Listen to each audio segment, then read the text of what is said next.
제목이 이제 힘이 있고 흥왕하게 하는 주의 말씀이라는 제목 가지고 말씀을 전하도록 하겠습니다.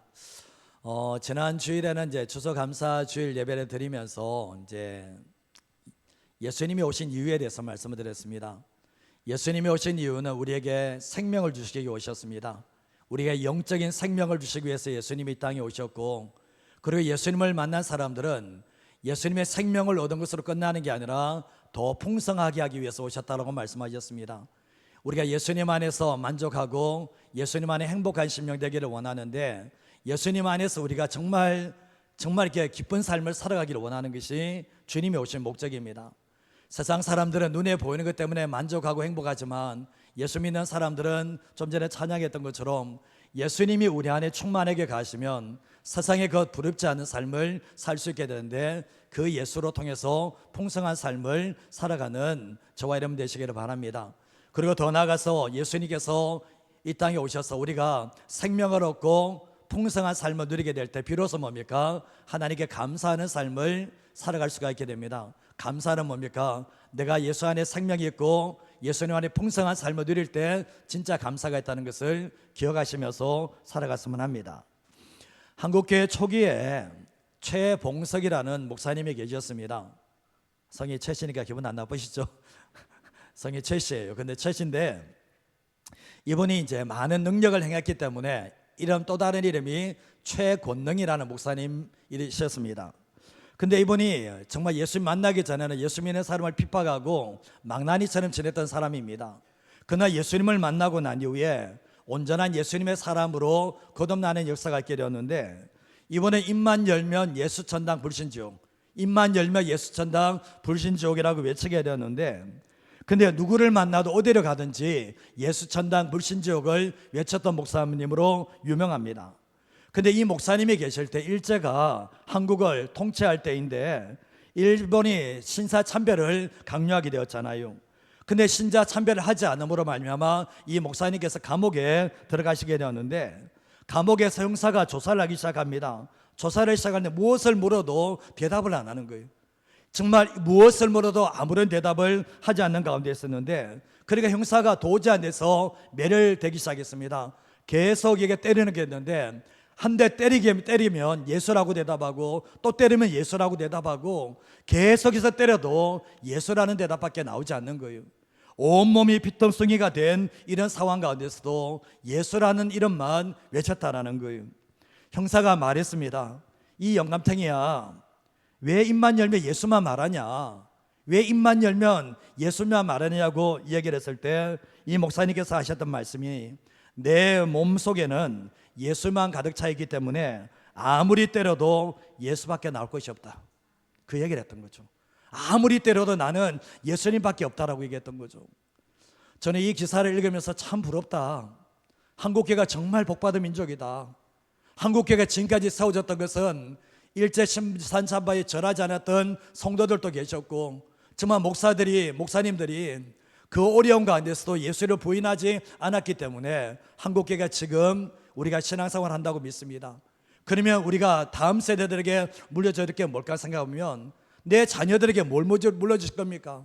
다음 세대에게 물려줄 게 뭐냐 보면, 이전 세대들이 정말 입만 열면 내 삶에 어떤 고통이 있다 할지라도 예수를 정말 말할 수 있는, 예수를 살아내는 삶이 될 때 다음 세대가 일어나게 하시는 하나님의 역사가 있게 될 줄 믿습니다. 오늘 세례식을 거행하려 했지만 세례의 의미가 있습니다. 요한복음 6장 3절과 4절 말씀 같이 한번 읽어보겠습니다. 무릇 그리스도와 예수와 합하여 세례를 받은 우리는 그의 죽으심과 합하여 세례를 받은 줄을 알지 못하느냐. 그러므로 우리가 그의 죽으심과 합하여 세례를 받음으로 장사되었나니, 이는 아버지의 영광으로 말미암아 그리스도를 죽은 자 가운데서 살리심과 같이 우리로 또한 새 생명 가운데서 행하게 하려 함이라. 아멘. 세례에 대해서 사도 바울이 말하고 있는데, 그리스도와의 연합이 세례라는 거예요. 예수님과의 연합이 세례인데, 예수님이 십자가에 죽으실 때 내가 죽었다라는 거예요. 예수님이 십자가에 죽을 때 내 죄가 죽었다라는 거예요. 그리고 예수님이 부활하심으로 말미암아 더 이상 죄의 종노릇 하는 삶이 아니라 새 생명 가운데 삶을 살게 하기 위해서 우리에게 세례를 베푼다라고 말씀을 하고 있습니다. 로마서 6장 6절에서 7절 말씀에도 보면 우리가 알거니와 우리의 옛사람이 예수와 함께 십자가에 못 박힌 것은 죄의 몸이 죽어 다시는 우리가 누구에게 종노릇하지 않는다고요?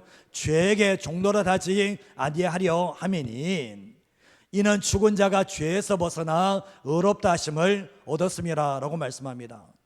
우리가 예수님을 만나기 전에는 정말 주 예수의 이름으로 세례를 받기 전에는 죄에게 종노릇하는, 죄에게 끌려다니는 삶을 살았습니다. 그러나 예수님을 만남을 통해서 세례를 받았는데 세례를 받은 사람은 더 이상 죄에게 끌려다니는 종노릇하는 삶을 살지 않아야 되고, 우리가 죄에서 벗어나 의롭다함을 받았다면 옛사람이 아니라 새 사람으로 살아가게 하기 위해서 이 세례가 있다는 것을 알게 됩니다. 제가 이제 장로님들과 우리 대표기도 하시는 분들에게 늘 부탁하는 것이 한 주 동안 죄만 지었다고 왔다는 그 얘기는 절대로 하지 마라 그래요. 왜냐하면 주님께서 우리에게 구원을 주시고 세례를 베푸신 이유는 죄에게 종노를 하는 삶이 아니라 의를 위해서 삶을 살아가도록 위해서 우리를 구원하셨기 때문에 이제는 죄에 끌려다니는 삶이 아니라 하나님의 말씀에 순종하는 삶을 살아가야 함을 우리에게 말씀하고 있습니다. 사도 바울이 갈라디아서 2장 22절 말씀에도 보면 내가 그리스도와 함께 십자가에 못 박혀 죽었다는 거예요. 예수님이 십자가에 죽을 때 나도 죽었다는 거예요. 거기에서. 그래서 이제는 내가 사는 것이 아니라 오직 내 안에 예수님께서 사시는 거예요. 내가 육체 가운데 사는 것은 믿지 않을 때는 나를 사랑하고 날 위해 살았지만 예수님을 영접하고 난 이후부터는 나를 위하여 자기 아들을 버리신 하나님의 아들을 믿는 믿음 안에서 사는 삶이 바로 세례받은 삶이라는 것을 분명하게 말씀하고 있습니다. 예수 믿는 사람은 살아가야 될 이유와 목적이 분명합니다. 예수님에 사는 거예요. 예수님과 함께 살아가는 것이 바로 세례받은 사람들의 모습이어야 된다는 것을 알게 됩니다. 예수님의 생명은 흘러가야 됩니다. 예수님이 내가 예수 믿고 난 뒤에 나 혼자 예수 믿는 게 아니라 예수님의 생명은 흘러가야 되는데 성령님은 예수님의 생명이 우리 안에 있는 예수의 생명이 흘러가도록 역사를 하십니다. 그러나 반면에 사단은 예수님을 믿은 사람이라 할지라도 예수님의 생명이 흘러가지 못하도록 계속해서 막는 것이 사단의 역사라는 것을 알게 되는데 우리가 예수의 생명으로 충만하다면 예수의 생명은 계속해서 흘러가게 되지만 예수의 생명을 자기 안에 가둬두게 된다면 그 예수의 생명은 흘러가지 않고 마치 사예처럼 죽음바다가 되는 일들이 일어나게 됩니다. 성령님께서는 예수의 생명을 흘려보내고자 하는 사람에게 역사를 하십니다. 그래서 성령 하나님께서는 우리가 예수의 생명을 가지고 어느 누구에게든지 닿는 곳마다 살려내기를 원하는 마음으로 주의 복음을 전할 때 성령께서 우리를 통해서 일하시는 하나님의 역사가 있게 됩니다. 어떤 성도님들은 예수님의 생명이 흘러가는 사람이 있어요. 그러나 어떤 사람들은 1년 365일 10년이 지나도 예수의 생명이 흘러가지 않는 사람들이 있습니다. 주님은 그것을 문제라고 얘기하는 겁니다.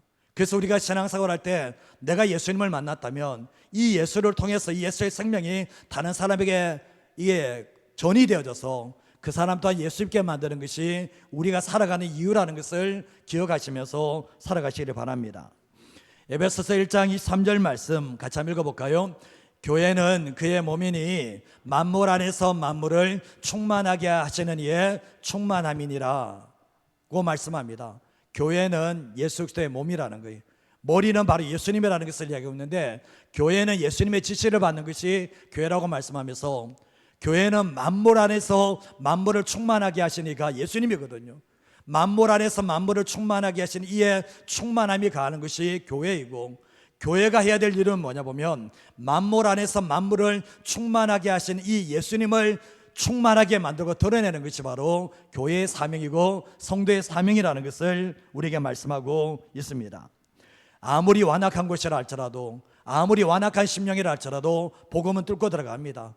예수님의 십자가의 은혜는 뚫고 들어가기 때문에 우리가 저 사람은 안 믿겠지, 사도 사울 같은 사람은 어느 누구든지 안 믿는다고 했지만 복음은 들어갔습니다. 그래서 우리는 기도하실 때도 복음이 사람을 변화시키고 복음이 구원한다는 것을 잊어버리지 마시고 그 사람에게 복음을 전할 때 하나님의 역사가 있다는 것을 믿고 증거하는 저와 여러분의 삶이 되시기를 바랍니다. 교회는 교회만을 위해서 존재하지 않습니다. 교회는 선교적 교회가 되어야 되고, 성도 또한 선교적 성도가 되어야 되는 것이, 세상에 우리를 두신 목적은 세상에서 생존 위해서 우리를 살아가는 게 아니라, 예수 믿지 않는 사람들은 생존 위해 살지만 예수 믿는 사람들은 내가 그 머무는 그곳에서 세상의 소금이 되고 빛이 돼서 하나님의 나라를 드러내기 위해서 세상에 존재한다는 것을 기억하셔야 됩니다. 그때 우리가 세상 속에서 내가 직장을 가지고 사업을 한다 할지라도 내가 살아가는 이유가 바로 선교적인 목적을 가지고 산다는 것을 잊어버리지 마셔야 되는데, 복음의 능력과 성령의 충만함이 있다면 교회가 건강해집니다. 교회가 건강해질 때 하나님의 나라를 확장시키는 교회가 될 수 있다는 것을 기억하셔야 되는데, 하나님의 나라는 머물러 있는 것이 아니라 확장돼야 됩니다. 그것이 바로 하나님의 교회의 특징이었거든요. 우리가 문제가 없는 교회가 있는가? 문제 없는 교회는 없습니다. 문제가 없는 성도가 있는가? 문제가 없는 성도도 없습니다. 위기가 없는 교회가 있는가? 없습니다. 위기가 없는 성도가 있는가? 없습니다. 이 땅에는 모든 것이 다 문제가 있고 위기가 있다는 것을 알게 되는데, 이 사도행전의 초대교회도 문제가 많습니다. 그럼에도 불구하고 뭐죠? 그 문제와 위기를 뛰어넘게 만들었던 것이 복음의 능력이었고 말씀의 능력이었다는 것을 알게 됩니다. 자, 오늘 말씀을 통해 첫 번째로 하시는 게 뭔가 같이 한번 읽어보도록 하겠습니다. 교회는 가장 중요한 우선순위를 선택하고 집중해야 합니다. 성도 또한 가장 중요한 우선순위를 선택하고 집중해야 되는데, 몇 해 전에 교회 표를 정할 때 본질과 우선순위에 집중하자, 본질과 우선순위에 집중하자는 주제를 가지고 표를 정했거든요. 본질이 뭐냐? 자기를 기쁘게 하는 게 아니고 하나님 아버지를 기쁘게 하는 거다. 그리고 우선순위가 뭐냐? 나의 나라와 의를 구하는 것이 아니라 하나님의 나라와 의를 구하는 것이 우선순위다. 예수님도 말씀하셨잖아요. 너희 염려하지 말고 너희는 먼저 그의 나라와 그의 의를 구하라. 먼저라는 단어가 있거든요. 우선순위가 바로 하나님의 나라라는 것을 말씀하고 있습니다. 우리가 본질이 있는가 하면 비본질이 있습니다. 반드시 해야 될 일이 본질이고, 비본질은 조금 부족해도 괜찮은 것이 비본질입니다. 근데 그것을 잘 분별해야 되는데, 우리가 본질을 놓쳐버리고 비본질만 붙잡고 있으면 결국은 본질을 놓쳐버리게 되는 거예요. 교회가 다 잘할 수 있습니까? 교회가 다 잘할 수 있습니까? 다 잘할 수 없습니다. 그러나 보면 교회가 반드시 해야 될 본질을 놓쳐버리지 않아야 되는데, 사단의 특징이 뭔지 아십니까? 본질을 붙잡는 게 아니라 비본질을 붙잡고 살아가도록 만듭니다. 그래서 사단에게 잡히게 되면 가장 중요한 본질적인 것은 놓쳐버리고 비본질에 집착하는 삶을 살게 된다는 거예요. 자, 오늘 사도행전 6장 1절 말씀을 보시면, 그때 제자가 더 많아졌는데 헬라파 유대인들이 자기의 과부들이 매일의 구제에 빠짐으로 히브리파 사람을 원망을 하게 됩니다. 헬라파 과부들의 원망이 나오는데, 매일의 구제에서 히브리파 사람들은 포함이 되는데 헬라파 유대인들은 계속 배제가 되니까 원망과 불평이 가득 차게 되었습니다. 여기에서 히브리파 사람이라는 것은 이스라엘 땅에서 출생해서 성장한 유대인들을 가리키는 것이고, 헬라파 사람들은 정말 이렇게 각처에서 흩어져 살다가 이스라엘 땅으로 돌아온 디아스포라 유대인들을 이야기합니다. 그런데 가만히 두면 문제가 터질 상황입니다. 왜냐하면 계속해서 헬라파 유대인들 구제에서 빠리니까 계속해서 원성이 커져나가고 있는 상태에서 제자들이 이렇게 선택을 합니다.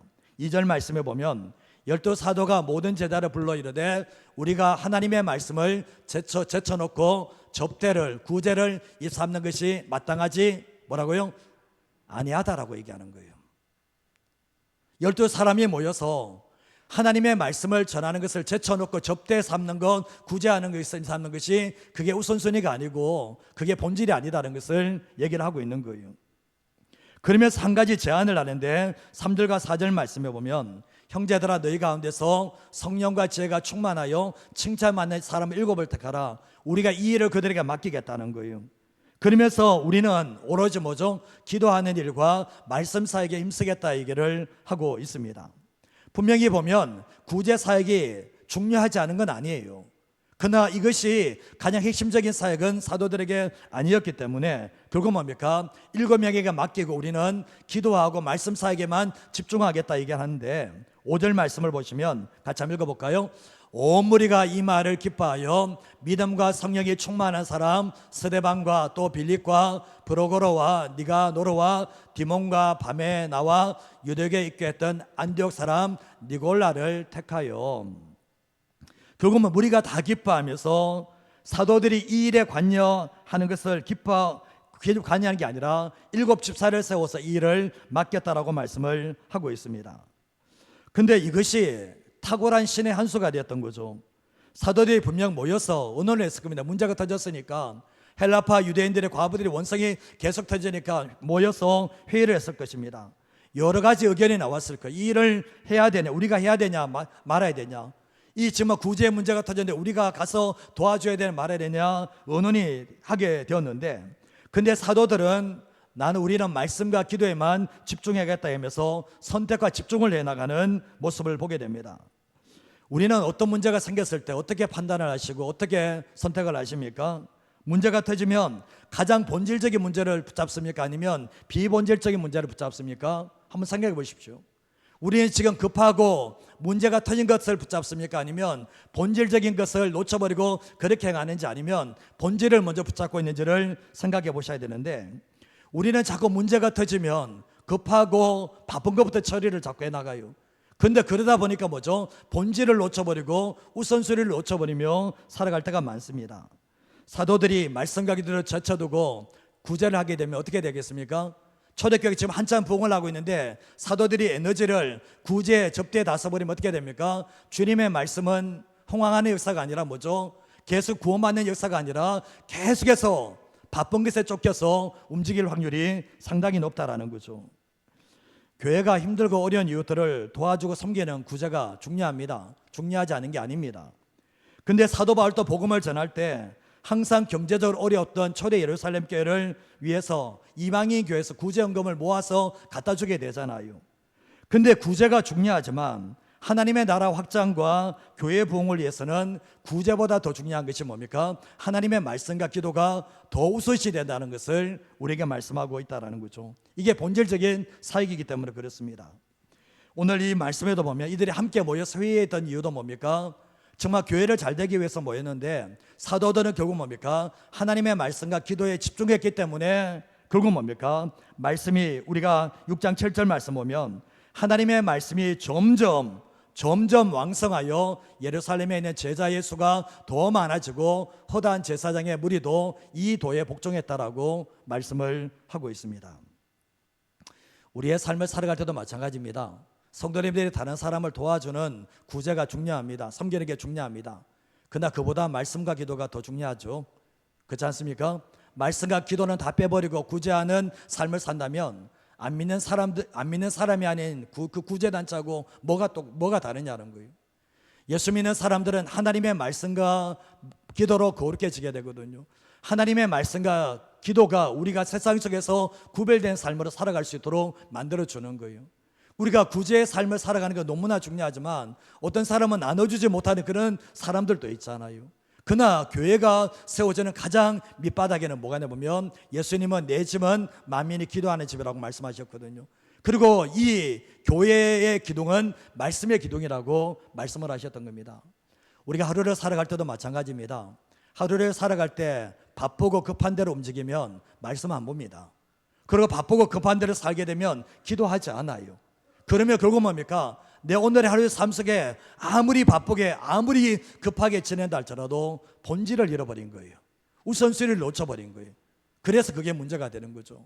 우리의 삶을 살아갈 때 아무리 급해도 아무리 피곤해도 우리는 우선순위를 붙잡아야 되고 본질을 붙잡아야 되는데 그게 구제가 아닙니다. 구제가 아니라 뭐죠? 하나님의 말씀과 기도라는 것을 잊어버리지 마시고 살아가시기를 주님의 이름으로 축복합니다. 이렇게 말하니까 난 구제 안 해도 되겠네. 그게 아니고요. 가장 우선순위가 말씀과 기도가 가장 우선순위고 그 다음에 우리가 말씀을 따라서 나눠주고 섬겨주는 그러한 삶의 모습이 있기를 주님의 이름으로 축복합니다. 둠제레 하시는 게 뭔가 한번 읽어보도록 하겠습니다. 하나님은 인간의 교만을 깨뜨리시고 말씀이 흥왕하도록 하십니다. 교만과 겸손은 백지한장입니다. 백지한장. 교만과 겸손은 백지한장의 차이인데, 겸손은 하나님의 은혜를 힘있게 하고 하나님이 높여주십니다. 반면에 교만은 패망의 선봉인데 하나님이 깨뜨리시는 작업들이 있습니다. 내 삶에 자꾸 어렵다, 내 삶에 계속해서 아프다, 문제 있습니다. 거기는 뭐가 문제가 있어요. 주님은 영혼이 잘된 같이 범사가 되며 강건하기를 원하시는데 왜 내 삶은 자꾸 안 될까? 왜 내 삶은 자꾸 꼬일까? 왜 내 몸 자꾸 계속 아픈 것인가? 문제 있습니다. 그 안에. 물론 하나님이 연단하시는 하나님의 영광을 얘기했지만 거기에는 뭔가 문제가 있다는 것을 자신이 발견을 하셔야 되는데, 결국 뭐냐 보면 교만이라는 것이 얼마나 무서운지 아십니까? 성경 말씀에 보면 제일 무서운 죄가 교만입니다. 교만. 성경에서 아담과 하와가 뱀이 찾아와서 유혹을 할 때 뭐라고 했습니까? 이거 먹으면 너가 하나님이 된다 그랬거든요. 너가 하나님이 된다는 게 뭡니까? 내가 내 인생의 주인 돼서 선악을 분별하는 삶을 산다는 게 뭡니까? 교만한 모습인 거예요. 교만한 모습. 사단이 우리를 무너뜨린 게 뭡니까? 교만하도록 무너뜨려서 하나님 없는 삶으로 이끌어냈던 것이 문제 있는데, 하나님은 제일 싫어하는 게 뭔지 아십니까? 하나님 자리에 내가 앉는 거예요. 하나님 자리에 내가 앉아서 내가 판단하고 내 멋대로 살아가는 그 삶에 대해서는 하나님이 심판하신다는 것을 알게 되는 겁니다. 다니엘서 4장 30절에 32절 말씀 같이 한번 읽어보도록 하겠습니다. 나 왕이 말하여 이르되 이 큰 바벨론은 내가 능력과 삼고 이것으로 내 위엄의 영광을 나타낸 것이 아니냐 하였더니, 이 말이 아직도 나 이 왕의 입에 있을 때에 하늘에서 소리가 내려 이르되 느부갓네살 왕아, 내가 말하노니 나라의 왕위가 내게서 떠났느니라. 내가 사람에게서 쫓겨나서 들짐승과 함께 살면서 소처럼 풀을 먹을 것이며 이와 같이 7대를 지내서 지극히 높으신 이가 사람의 나라를 다스리시며 자기의 뜻대로 그것을 누구에게든지 주시는 줄을 알기까지 이르리라 하더라. 아멘. 느부갓네살 왕이 유다를 멸망시켰습니다. 근데 오늘 30절 말씀해 보면 얼마나 교만한지, 나 왕이 말하야 되는데 이 큰 바벨론은 누가 했습니까? 내가 능력과 권세로 건설했고 나의 도성으로 삼았는데 내 위엄의 영광을 나타낸 것이 아니냐 얘기합니다. 그때 31절 말씀에 이 말이 아직도 나 왕의 입에 있을 때에 하늘에서 소리가 들리는데 느부갓네살 왕아, 내가 말하노니 나라의 왕위가 어떻게 된다고요? 내게서 떠난다는 거예요. 떠났다는 거예요. 그러면서 32절 말씀에 7년 동안 들짐승과 함께 지내면서 소처럼 포를 먹으면서 지게 되는데, 실제적으로 느부갓네살 왕이 들짐승처럼 지내면서 황폐한 삶을 살았던 것이 느부갓네살의 모습이었는데, 이게 무엇입니까? 교만의 결과였던 거예요. 바벨론 사건도 마찬가지였습니까? 인간이 신과 같이 되려고 하고 우리가 서로 헤어짐을 면하자 해서 바벨탑을 짓게 되는데, 하나님께서 그 바벨탑을 무너뜨리시면서 언어를 흩어버린 역사가 있었는데, 인간의 교만이 결국 뭡니까? 극치를 달린다는 것을 우리에게 말씀하고 있습니다. 사도행전 12장 1절에 3절 말씀에 보면 헤로드 왕이 손을 들어서 교회 중에서 몇 사람을 해하려고 합니다. 그런 가운데서 사도 요한의 형제 야고보가 지도자인데 칼로 죽여버립니다. 근데 3절 말씀에 보면 유대인들이 야고보 죽이니까 너무나 기뻐하는 거예요. 너무나 기뻐하니까 내가 이 사람에게 환심을 사고 인기를 거두려면 베드로도 죽여버려야겠구나. 베드로를 잡았던 거죠. 정말 잡아서 무교절 기간에 잡아서 들어왔는데 이 6월절이 끝나고 난 뒤에 죽이려고 하게 되었던 겁니다. 근데 5절 말씀에 보면 이에 베드로는 어떻게 갇혔습니까? 옥에 갇혔고 교회는 그를 위하여, 베드로를 위해서 간절히 하나님께 기도를 하게 됩니다. 결국 뭡니까? 내 문제가 아니라고 적당히 기도한 것이 아니라 모든 열정을 소모해 가면서 하나님께 기도를 절박하게 하게 되었는데, 초대교회 위기가 뭐냐 보면 지도자 야고보도 죽었고 지금 베드로도 죽을 위기에 가운데 있었거든요. 근데 결국은 뭡니까? 전적인 하나님의 은혜 가운데서 옥에서 나오게 됐는데, 천사를 보내서 옥에서 나오게 되고, 나왔던 이 베드로도 꿈인가 생신가 이런 일이 있었고, 헤롯은 아무리 감옥을 시켰지만 베드로를 잡을 수 없었다는 것을 알게 됩니다. 근데 이제 헤롯이 찾았지만 찾지 못했는데 12장 뒷부분에 이런 내용이 납니다. 12장 20절 말씀을 같이 한번 읽어보겠습니다. 헤롯이 두로와 시돈 사람들을 대단히 노여워하나 그들이 지방이 왕국에서 나는 양식을 먹는 까닭에 한 마음으로 그에게 나와 왕의 침소 맡은 시나 블라스도를 설득하여 화목하기를 청한지라. 두로와 시돈 사람들이 헤롯의 눈밖에 난 거예요. 근데 대단히 노여하게 됐는데 헤롯은 보복 조치로 두로와 시돈 사람들에게 양식을 주는 것을 중단시켜 버립니다. 그때 한마디로 이 왕의 침소 맡은 시나 블라스도를 설득해서 우리가 헤롯 왕과 화목할 수 있도록 도와달라고 요청을 하게 됩니다. 근데 21절과 22절 말씀에 헤롯이 나를 택하여서 왕복을 입고 단상에 앉아서 백성에게 연설을 하는데 백성들이 크게 부릅니다. 뭐라고 합니까? 이 목소리는 신의 소리요 사람의 소리가 아니라고 했습니다. 근데 이런 일을 하게 되었던 거죠. 근데 헤롯이 교만해서 하나님께 영광 돌리지 않고 정말 그 신의 소리고 사람의 소리가 아니었을 때 그 영광을 누가 취해버렸습니까? 자기가 취해버렸던 거죠. 그때 22절 말씀을 보시면 한번 읽어볼까요? 헤롯이 영광을 하나님께로 돌리지 아니하므로 주의 사자가 고치니 벌레에게 먹혀 죽으니라. 하나님의 말씀은 흥황하여 도했다라고 말씀을 하고 있습니다. 헤롯이 왜 죽었는가? 교만해서 죽었습니다. 교만이 얼마나 무서운가? 하나님께서 주신 권력이 자신의 권력인 줄 생각하고 사람들이 신의 목소리라 그러니까 그 영광을 자기가 취했을 때 하나님께서 어떻게 하십니까? 주의 사자, 하나님께 영광 올리지 않으니까 주의 사자가 처벌이니까 누구에게 먹혀 죽습니까? 벌레에게 먹혀 죽었다라고 말씀합니다. 하나님이 손대시면 끝납니다. 지금 권력이 있죠? 하나님이 손대시면 하루아침에 끝납니다. 믿으십니까? 이거는 역사를 통해서 하나님은 자신이 교만하면 하나님은 역사를 중단하시기 때문에 모든 것이 다 하나님의 손에 움직인다는 것을 헤롯의 죽음을 통해서 말씀하고 있는데 이게 중요한 교훈을 주는 거예요. 요세푸스에는 헤롯의 죽음에 대해서 상세하게 설명을 하는데 헤롯이 갑작스러운 복통으로 인해서 5일 후에 죽게 되었는데 몸이 썩어 벌레가 생겼다 이런 표현을 하고 있어요. 근데 성경에서는 벌레에 먹혀 죽었다라고 얘기를 하고 있거든요. 우리의 삶을 살아갈 때 가장 쉽게 짓는 죄가 뭡니까? 교만입니다.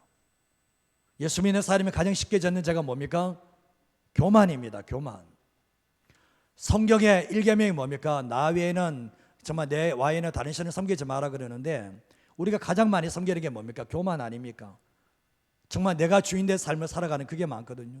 예수 믿고 난 뒤도 내 마음대로 내 뜻대로 살아가는 그런 모습을 보게 되는데 헤롯이 비참한 최후가 뭡니까? 하나님 앞에 영광 돌려야 될 것을 자기가 영광을 취함으로 말미암아 죽임을 당하는 일들이 있게 되었던 거예요.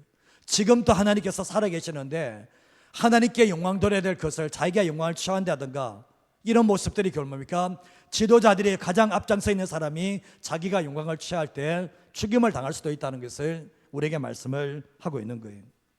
제가 만약 이 자리에서 하나님께 영광 돌려야 될 그 영광을 제가 가르친다면 제가 이 자리에 즉사를 할 수 있는 겁니다. 그렇게 죽을 수 있는 거예요.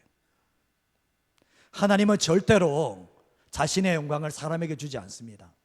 우리의 삶을 살아갈 때도 내가 지금까지 왔던 것이 하나님의 은혜고 하나님의 축복이고 생각해야 되는데 이거 내가 한 거야. 느부갓네살처럼 내가 내 힘으로 내가 만들어낸 거야. 그게 교만 아닙니까?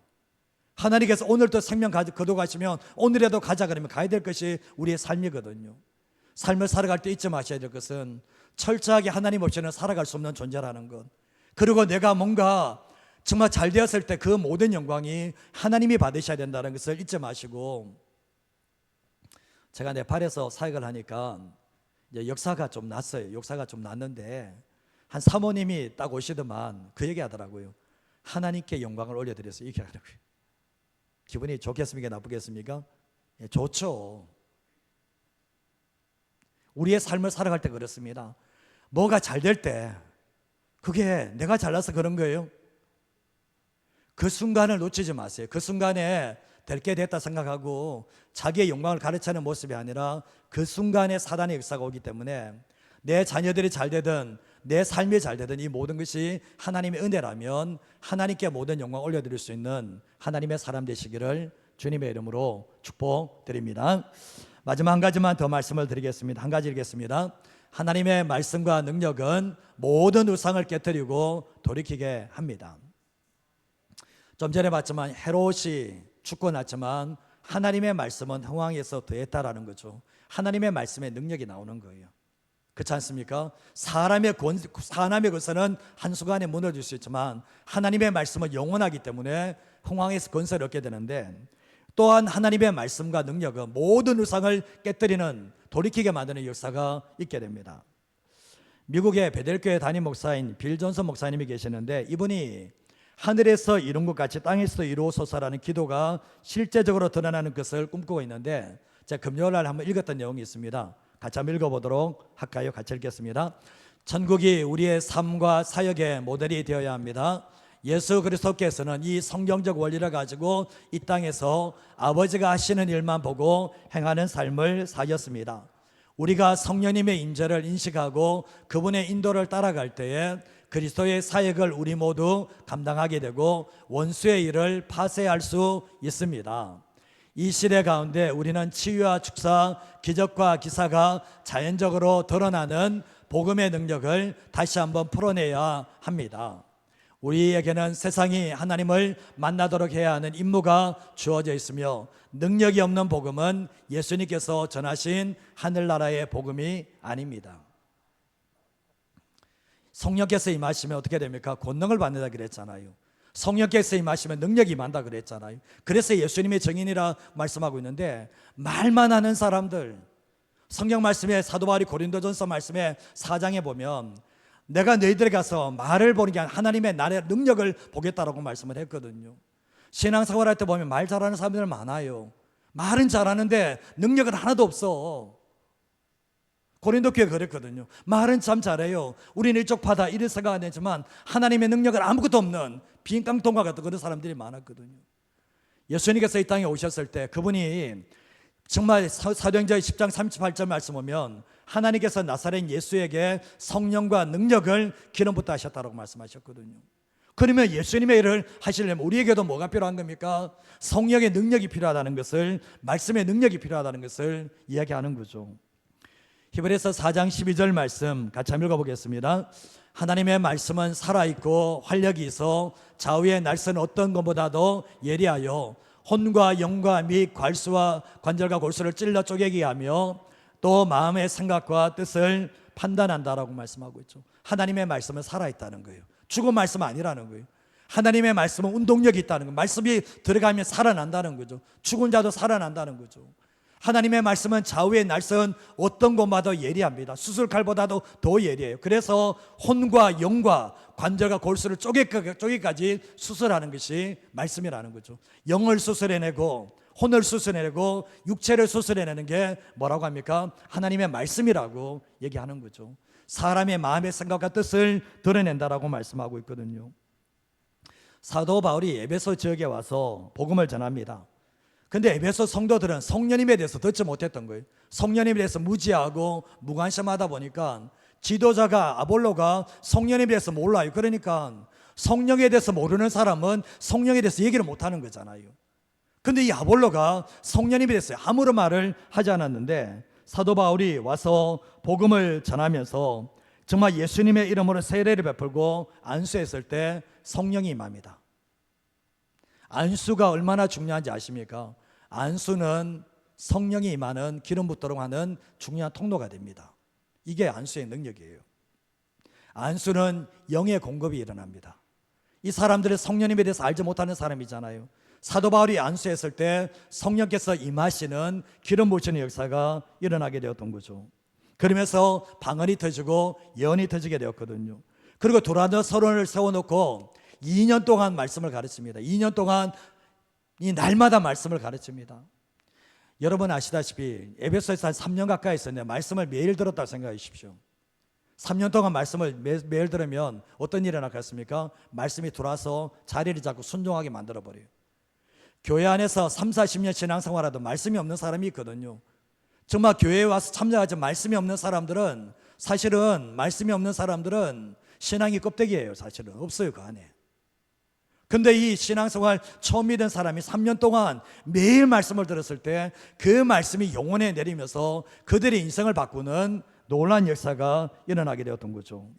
그리고 사도 바울이 그 손으로 놀라운 일을 행했는데 병도 낫게 되고 악한 귀신도 떠나가 있을 때 흉내 내는 사람들도 있었습니다. 그때 귀신이 예수도 알고 바울도 안 해, 니는 누구냐는 거예요. 그래서 결국 귀신이 덮어써버리니까 벗어먼으로 도망가는 일들도 일어나게 되었습니다. 근데 사도행전 19장 17절에서 19절 말씀 보면 에베소에 사는 유대인들과 헬라인들이 다 이를 듣게 됩니다. 그 두려워하면서 주 예수의 이름을 높이게 되는데 믿은 사람들이 많이 와서 자복하여 행한 일을 알리게 되는데 19절 말씀에 같이 한번 읽어볼까요? 또 마술을 행하던 많은 사람이 그 책을 모아 가지고 와서 모든 사람 앞에서 불사르니 그 책값을 계산한 즉 은 5만이나 되더라. 자, 보면 믿는 사람들이 이제 믿고 난 뒤에 회개 역사가 난 거예요. 우상을 섬겼던 것들을 다 깨뜨린 역사가 있는데 하나님의 말씀이 들어오니까 우상이 깨어지는 거예요. 우상이 깨어지는 거예요. 그 안에 오늘날 가장 큰 우상은 돈과 자식입니다. 돈과 자식이 하나님과 거의 비등대에 올라가 있어요. 자식이라면 모든 것 다 용납해줘. 돈은 이름 말할 수 없는 거죠. 근데 이들 또한 뭐 예수 믿는 사람들이 그들 안에 우상이 가득 차 있는데 하나님의 말씀이 2년 동안 3년 계속 들어오니까 하나님의 말씀이 미친 데 들어오면서 그들 안에 우상이 다 깨어지고 자복하는, 정말 회개하는 그러한 놀라운 역사가 일어나게 되었던 거죠. 그러면서 그 행한 일을 아리는 거예요. 그리고 19절 말씀에 이 말씀이 뭡니까? 제가 쉽게 얘기하면 마술을 행하던 사람이 예수를 믿게 돼요. 예수 믿게 되니까 이 마술을 행해서 그 책을 가지고 와서 모든 사람 앞에서 불사릅니다. 근데 은 5만이다. 쉽게 얘기하면 50억 생각하면 되겠습니다. 마술을 행한 사람의 책이 얼마요? 50억 생각하지. 지금 제가 그보다 더 될 수 있겠죠. 그만큼의 마술을 행하는 책이 다른 사람에게 팔면 어떻습니까? 50억 챙길 수 있는 거죠. 그러나 그게 아니라 뭐죠? 또 다른 사람을 어렵게 할 수 없기 때문에 이 모든 책들을 다 다른 사람이 다 보는 곳에서 불살라버리는 일들이 일어나게 됐던 것입니다. 전적인 하나님의 은혜였던 거죠. 하나님의 말씀이 들어갔을 때 모든 우상들이 깨어지는, 귀신의 셋들이 끊어지는 그 역사가 그 땅에 보여졌는데 결국 뭡니까? 말씀이, 복음이 들어갔을 때 이런 역사가 있었다는 것을 말씀하고 있습니다. 마지막 19장 20절 말씀을 한번 읽어보겠습니다. 이와 같이 주의 말씀이 힘이 있어 흥왕하여 세력을 얻으니라. 흥왕하다는 게 뭡니까? 흥왕하다는 것은 이 사전에 보면 번창하고 세력이 매우 확장되는 것을, 이게 흥왕이거든요. 근데 결국 우상이 다 깨어지면서 뭡니까? 하나님의 말씀의 능력이니까 하나님의 말씀이 더욱더 힘이 있어 흥왕하여서 세력을 더 떨쳐가는, 더 구원의 역사가 일어나는 역사가 있게 되었던 거죠. 우리가 말씀이 들어가면 내 안에 주님과 원하지 않은 것이 싸우게 돼요. 말씀이 들어가면. 예수 믿는 사람이 말씀을 안 보면 그 안에 우상을 섬기는 거 아십니까? 말씀이 안 들어가면 우상 섬기고 살아가는 거 아십니까? 하나님과 동등하게 섬기는 게 많지만 말씀에 비답해 서게 되면 우상이 뭔지를 알게 돼요. 그리고 이거 하나님 앞에 내려놓게 되어 있다는 거죠. 우리가 되돌아보면 예수 믿는다고 하면서 불구하고 회개도 안 하는 삶, 회개도 안 하는 삶은 뭐 문제 있잖아요. 근데 우리가 보면 한국교회가 복음이 들어오면서 어떤 일이 일어났습니까? 우상이 깨졌잖아요.